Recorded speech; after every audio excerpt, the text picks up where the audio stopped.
नवरात्रि के दौरान माता रानी को ना चढ़ाएं ये चीजें। जाने क्या है सही और क्या गलत।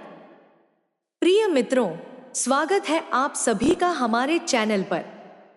आज की वीडियो में हम बात करेंगे नवरात्रि के दौरान माता रानी को किन चीजों का अर्पण करना अशुभ हो सकता है और कौन सी चीजें माता को विशेष प्रिय है।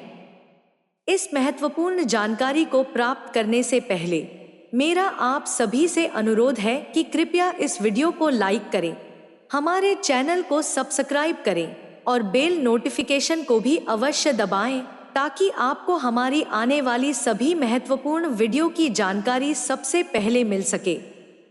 तो चलिए शुरू करते हैं आज की विशेष चर्चा। नवरात्रि का महत्व। नवरात्रि हिंदू धर्म का एक प्रमुख त्योहार है जिसे साल में 2 बार मनाया जाता है, चैत्र नवरात्रि और शारदीय नवरात्रि।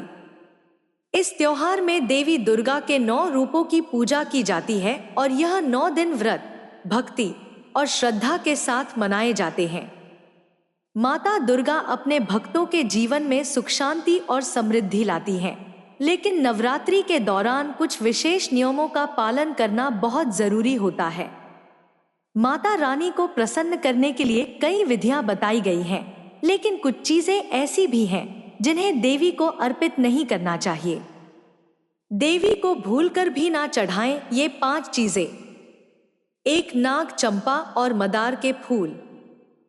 शास्त्रों के अनुसार नवरात्रि के दौरान माता दुर्गा को नाग चंपा, मदार और हरसिंगार के फूल अर्पित नहीं करने चाहिए। यह फूल देवी की पूजा में वर्जित माने गए हैं। इसके अलावा कोई भी कली जैसे कि गुलाब की कली भी देवी को नहीं चढ़ानी चाहिए। यदि ऐसा किया जाता है तो इसके अशुभ परिणाम हो सकते हैं। 2. तुलसी और दूब घास। धार्मिक ग्रंथों में स्पष्ट रूप से कहा गया है कि नवरात्रि में देवी दुर्गा की पूजा में तुलसी का प्रयोग नहीं करना चाहिए। तुलसी को भगवान विष्णु की पूजा में अधिक उपयोग किया जाता है, लेकिन देवी दुर्गा को यह नहीं चढ़ानी चाहिए। इसके अलावा दूब घास का प्रयोग भी देवी को अर्पित करने के लिए वर्जित माना जाता है। 3. टूटा हुआ नारियल। नवरात्रि के दौरान नारियल का विशेष महत्व होता है, खासकर कलश स्थापना में। लेकिन ध्यान रहे, यदि नारियल टूटा हुआ है तो उसे कभी भी देवी को अर्पित नहीं करना चाहिए। टूटा हुआ नारियल जीवन में कष्ट और परेशानियां लाता है। हमेशा पूरे और साफ नारियल का ही उपयोग करें। 4. लोहा और प्लास्टिक के बर्तन। नवरात्रि के पूजा विधान में किसी भी तरह के लोहे या प्लास्टिक के बर्तन का उपयोग वर्जित है। यदि आप पूजा में इन सामग्रियों का उपयोग करते हैं तो यह शुभ नहीं माना जाता। हमेशा पीतल, तांबा या चांदी के बर्तनों का उपयोग करें। ये बर्तन शुद्ध माने जाते हैं और माता रानी को प्रिय होते हैं। 5. लहसुन और प्याज से बना भोजन। नवरात्रि के व्रत के दौरान लहसुन और प्याज का उपयोग बिल्कुल वर्जित है।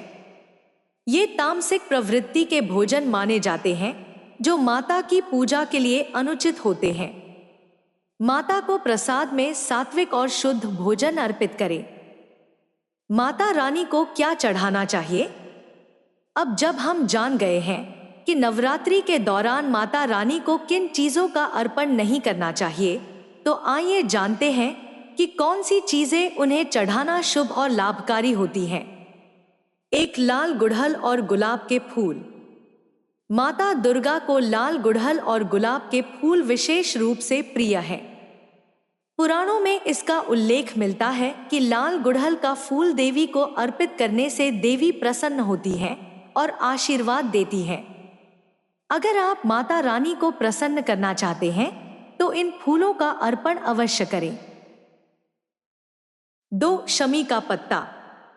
देवी दुर्गा को शमी का पत्ता अत्यंत प्रिय होता है। नवरात्रि के दौरान हर दिन शमी का एक पत्ता अर्पित करने से देवी की कृपा मिलती है और जीवन में शांति और समृद्धि आती है। शमी का पत्ता सिंदूर में डुबोकर अर्पित करने से विशेष रूप से रोग और भय से मुक्ति मिलती है। 3. शुद्ध देसी घी। माता दुर्गा को शुद्ध देसी घी का भोग लगाने से वे अत्यंत प्रसन्न होती है।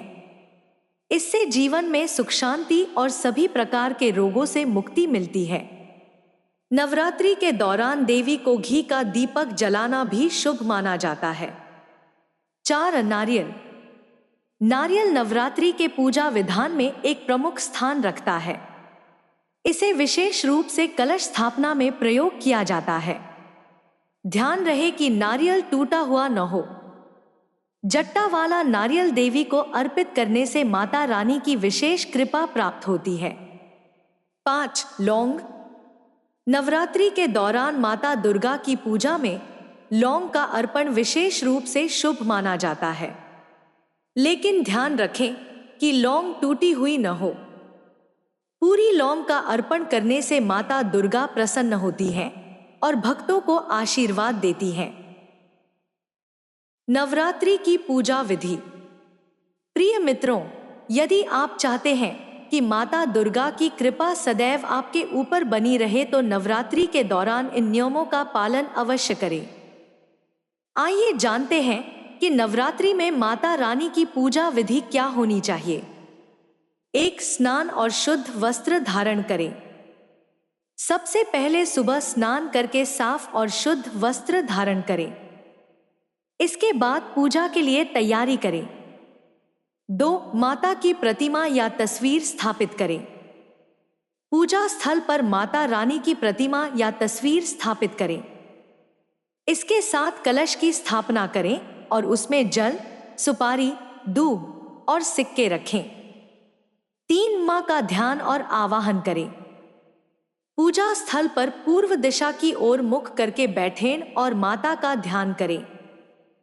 मंत्रों का उच्चारण करते हुए माता का आवाहन करें और आचमनी से उनके चरण धोएं। 4 वस्त्र और श्रृंगार का अर्पण। इसके बाद माता को वस्त्र, चुनरी और श्रृंगार का सामान अर्पित करें। देवी को लाल रंग की चुनरी अर्पित करना अत्यंत शुभ माना जाता है।